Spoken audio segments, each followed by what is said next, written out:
Last month ইকরাপুর বাসায় গেলাম, আপু সব বলেছে। দীর্ঘ 3 বছর যাবত সে নেপালে বার্থডে করতে চায়, দেখে কিন্তু আপু কোনোভাবে আটকেছে। এই বছর আটকাতে পারেনি। এখন আপনি কত আটকাবেন একটা মানুষ? কয়টা জায়গা থেকে আপনি আটকাবেন? তিথি যে বললো আমার বোনের সাথে তার ভালো সম্পর্ক, তারা কফি খেতে যেত, তারা, হ্যাঁ আমি জানি তারা কেন কফি খেতে যেত। আপু তাকে অনেক বোঝানোর চেষ্টা করেছে, অনেকভাবে বোঝানোর চেষ্টা করেছে। তিথি এটাও বলেছে আপু কিন্তু তাকে ব্লক করে দিয়েছিল। হ্যাঁ, সে ব্লকটা খুলে, কারণ আপু চেয়েছিল তার সংসারটা বাঁচুক। সে ভাইয়াকে কত পরিমাণে ভালোবাসতে পারে একটা মানুষ, এতই ভালোবাসতে যে সে এটাও মেনে নিচ্ছে যে তার একটা বাহিরে একটা মেয়ের সাথে আছে। কিন্তু তার মানে তো এই না যে ভাইয়া সে বলবে তার কিছু নেই।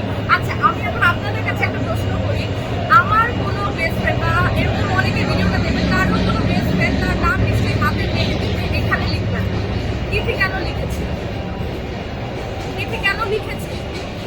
তিথি লিখেছে, সে নাম লিখেছে, সে তো ইকরাপুর সাথে অনেক দুর্ব্যবহারও করেছে। ইভেন সেটা বললো আপুকে ব্লক করে দিচ্ছে। আচ্ছা ঠিক আছে, সে তো এরকমই কনভারসেশন ছিল আপুর সাথে তার যে তুমি তো তোমার জামাইকে ধরে রাখতে পারতেছো না, আগে তোমার জামাইকে সামলো। তার মানে এই কথাটার মানে তার সাথে যদি আলোচনা কিছু নাই থাকে তাহলে সেই কথাটা কেন বলবো না তোমার জামাইকে সামলো, তোমার জামাইকে সামলো, সেটা কেন বলবো?